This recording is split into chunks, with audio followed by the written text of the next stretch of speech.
kita tidak berbincang-bincang bagaimana sekolahnya. Tadi pulang jam berapa? Tadi saya pulang jam 10-an, Kak. Kok pulangnya lebih cepat dari biasanya? Soalnya tadi saya UTS. Tapi kakak melihat adik sepertinya murung. Apakah begitu? Iya, benar, Kak. Kak, ada ingin mengungkapkan perasaan tersebut kepada kakak? Iya, begini, Kak. Saya selalu merasa tidak tenang setiap menghadapi ujian. Kalau boleh kakak tahu, apa yang membuat adik merasa tidak tenang? Begini, Kak. Saya mengalami kesulitan ketika mengerjakan soal ujian karena banyak materi yang saya kurang paham. Di samping itu, saya juga merasa tertekan ketika melihat nilai ulangan keluar. Jadi, yang membuat Ade merasa cemas itu karena belum bisa mendalami materi ulangan tersebut dan berdampak kepada kekhawatiran nilai. Iya, Kak. Baik, kakak mengerti apa yang Ade rasakan. Nah, mengenai materi ulangan, apakah hanya materi semester 2 saja yang Ade kurang paham atau dengan materi semester 1? Materi semester 1 juga, Kak. Kalau boleh kakak tahu, bagaimana kegiatan Ade di rumah maupun di sekolah? Apakah ada yang menghambat? Ketika di sekolah, saya merasa orang paling bodoh di antara teman-teman. Saat ada soal dari guru, teman-teman saya selalu aktif menjawab, sedangkan saya tidak mengerti apa-apa. Sehingga saya jadi malas untuk mengerjakan penjelasan dari guru. Ketika di rumah, Ya, teruskan deh. Ketika di rumah, saya berusaha belajar memahami materi dari kakak saya, tetapi tetap saja tidak paham dan akhirnya gadgetlah yang mengisi waktu senggang saya. Lalu bagaimana dengan orang tua Ade? Apakah mereka mengetahui hal tersebut atau apakah mereka ada kaitannya dengan permasalahan yang Ade alami? Orang tua tidak mengetahui, Kak, mengenai hal ini. Sebenarnya pas semester 1 kemarin, saya sering tidak masuk sekolah di hari tertentu dan alasan yang saya berikan kepada orang tua saya adalah sakit. Namun, alasan yang sebenarnya adalah saya takut menghadapi salah satu materi pelajaran pada hari itu. Di samping itu, karena gurunya yang galak, saya juga tidak paham. Kakak suka dengan keterbukaan Ade, namun adakah kemungkinan bagi Ade untuk memikirkan cara-cara terbaik untuk meningkatkan minat belajar Ade?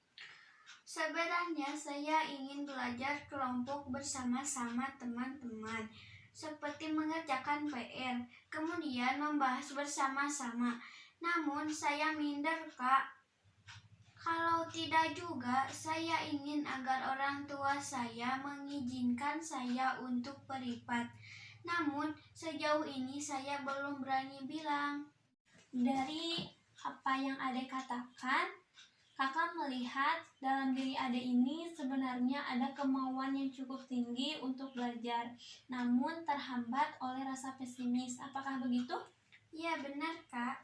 Baik, kakak menghargai kegigihan kamu untuk berusaha, dan menurut kakak alternatif yang kamu pilih tampaknya cukup realistis. Kalau Ade tidak keberatan, kakak bisa membimbing kamu untuk sementara waktu ini. Bagaimana? Apakah tidak mengganggu? Saya juga malu di hadapan kakak jika nantinya tidak tahu apa-apa. Baiknya Ade rileks saja. Untuk masalah waktu, kakak akan meluangkan waktu di hari Minggu. Dan Ade jangan berpikir negatif dulu mengenai kemampuan yang Ade miliki.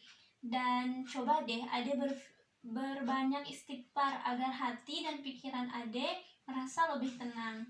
Baiklah, Kak. Lalu bagaimana ketika di sekolah agar setidaknya mampu sedikit demi sedikit menyerap materi dari guru? Ketika Ade belum paham, Ade jangan sungkan untuk bertanya kepada guru. Tentunya guru akan mengerti dan tidak akan pernah ragu untuk menjelaskan penjelasannya kembali. Karena apa? Karena mereka juga mau ilmu yang mereka sampaikan bermanfaat bagi semua muridnya. Atau kamu bisa meminta penjelasan kepada teman-teman kamu yang lebih paham. Tapi itu semua kakak kembalikan lagi kepada adik karena kamu yang lebih mengerti. Baik, Kak. Atau kamu juga bisa sering membaca buku-buku pelajaran atau buku lainnya agar pengetahuan kamu lebih luas lagi. Baiklah, Kak, kalau begitu, tapi saya masih ragu dengan waktu yang tidak singkat ini. Saya bisa memaksimalkan usaha saya atau tidak? Sesungguhnya Allah akan memberi kemudahan kepada setiap hambanya yang ingin berikhtiar terlebih dahulu. Jadi semua itu ada pada diri kita semua, Dek. Insya Allah, Allah akan memberi kemudahan kepada Adek. Jadi Ade jangan pesimis dulu, buktikan kalau Ade bisa. Mengerti, Kak?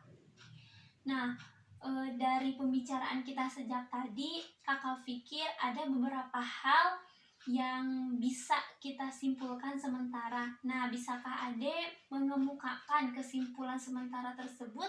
Iya, ada beberapa alternatif yang tadi saya tangkap, yaitu dengan meminta penjelasan mengenai kepada guru, belajar dengan Mbak, ataupun belajar dari buku-buku, dan saya juga harus menyingkirkan rasa pesimis sejauh mungkin. Ya, selain itu kakak akan memberikan rumus-rumus singkat seperti waktu kakak di SMP. Nah, sehingga kamu lebih mudah memahaminya. Baik, Kak, saya setuju.